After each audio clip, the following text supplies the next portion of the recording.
This is Rafael, a young man who is studying architecture.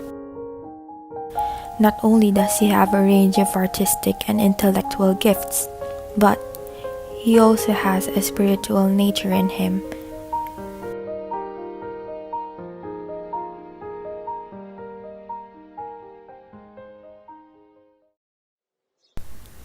With the sketchpad clutched in his hand, Rafael is walking along to find inspiration for his drawings. He hears a strange but enchanting sound.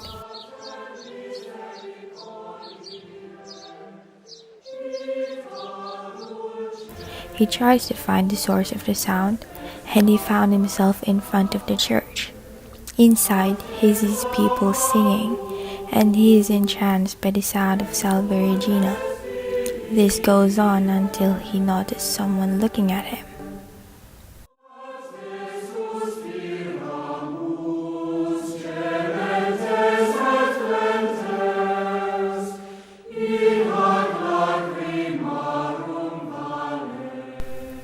Rafael knows that his spiritual experience with the Christian life deepened, and that the religious life calls to him. Completely in awe, Rafael comes to an epiphany. What a teasing friend life could be. We take and take, but we think what's best for us. Then life, that fickle friend. A life that could have been, or a life that could still be, perhaps. Rafael entered the order after he finished his professional studies. He became a postulant, then became a novice. He lived with great enthusiasm as he was convinced this was his true religious calling. However, one day, God chose to test him.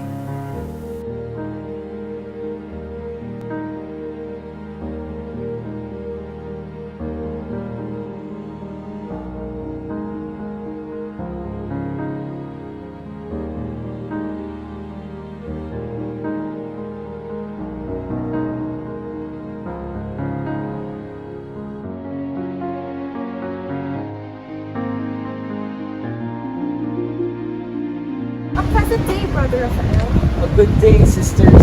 The Lord has blessed us with this day. How may I be of assistance? Forgive me, brother, but you're rather looking well today. How's still falling ill? She's quite right, brother. Please pray and rest for the coming days. I thank thee for thy concern. It is appreciated, I assure you. Yet there is so much more work to be done, and immediately so. I must bid you farewell. Goodbye, Father.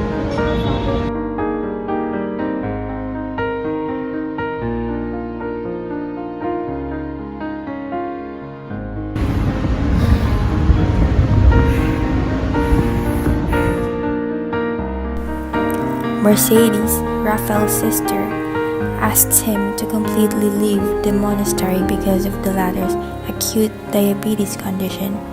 However, Rafael explains that he was healed multiple times for a reason.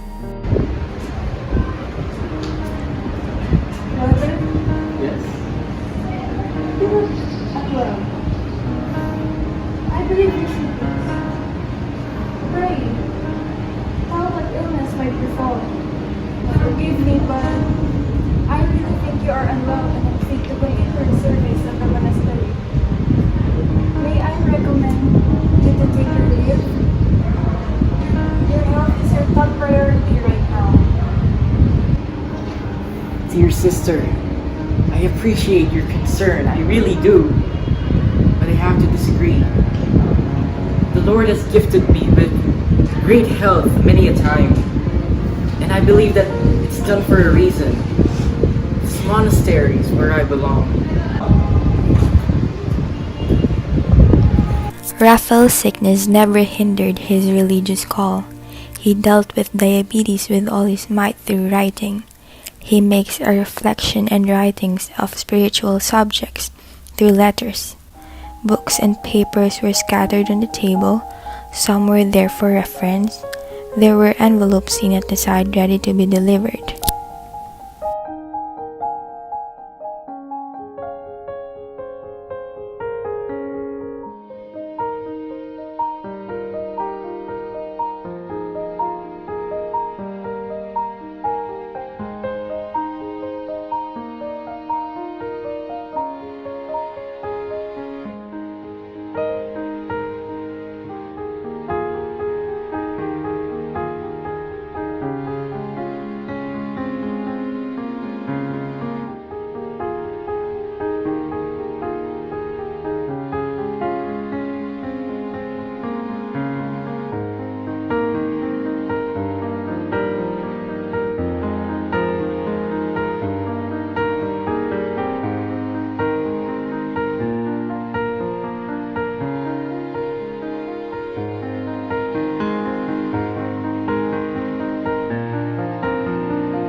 Rafael continues to fight his own body even as he's experiencing the worst kind of pain.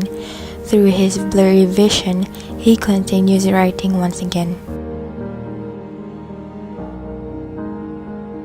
Truly, this must be a trial I shall overcome. It calls to me. I must faithfully respond. This is from him. My struggles are nothing compared to his love and blessings for me.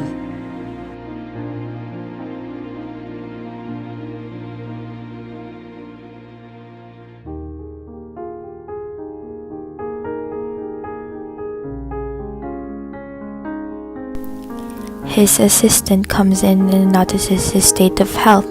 She could not help but worry as she looked at him.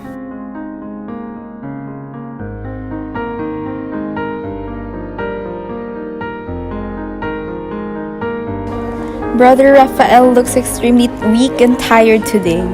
He must return home and rest, and finish the remaining letters on another day.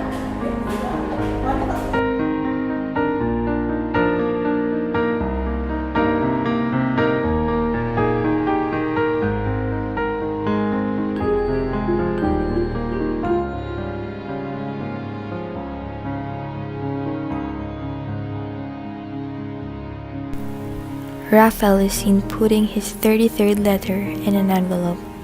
This was his very last letter before his death. Rafael died from diabetes on the 26th of April 1938. His remains were relocated in 1965 and for the final time on the 13th of November 1972 into a small chapel.